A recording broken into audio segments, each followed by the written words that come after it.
if it's the Lord's will, it will happen. It was the second to last week before I was going home. And the first week so I was there for 2 transfers. The first week I got there, went to go visit a family that the missionaries have not seen for a couple of months because they've been busy and things have been coming up. So we went over there one Sunday to visit them. They forgot that we were coming, so they had like another family over for dinner. And so like they're like, no problem, no problem, just come in. Luckily, like the other family was a member family that's helping them sort of come back to church. And we're then we get to the time for our spiritual message. We just made it a huge family home evening, and we sort of made it a lesson on prophets. And we're just like, what does the prophets teach us to do? What do we need? And then one of them was like, teaches us to, do the right thing, get baptized. And the little girl, she just turned 9 years old, wasn't baptized, and she asked, hey, when can I get baptized? We're like, I thought you were baptized. She's like, no. I was like, okay, well, you'll have to receive the lessons and then go through this and that.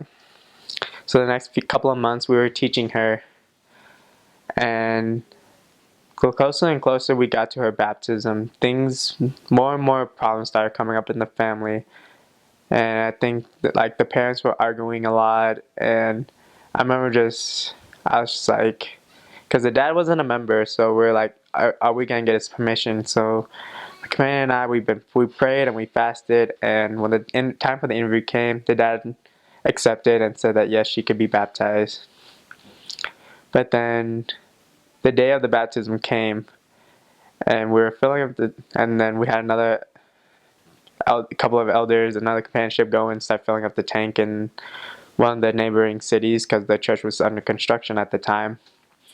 And we get there, and we're like, what's wrong? It's like, we only have cold water. There's no hot water here.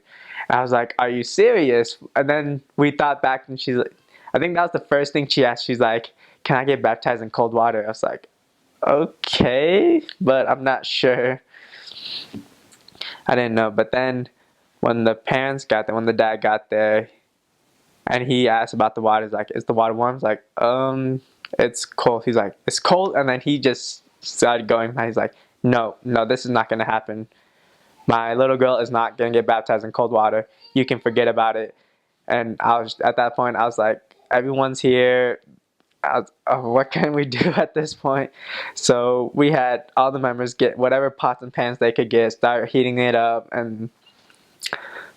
But then we talked to the little girl. We're like, I'm sorry, it might not happen today. Your dad's really upset. We don't have the warm water like we were said like normally we would. And she's like, it's okay.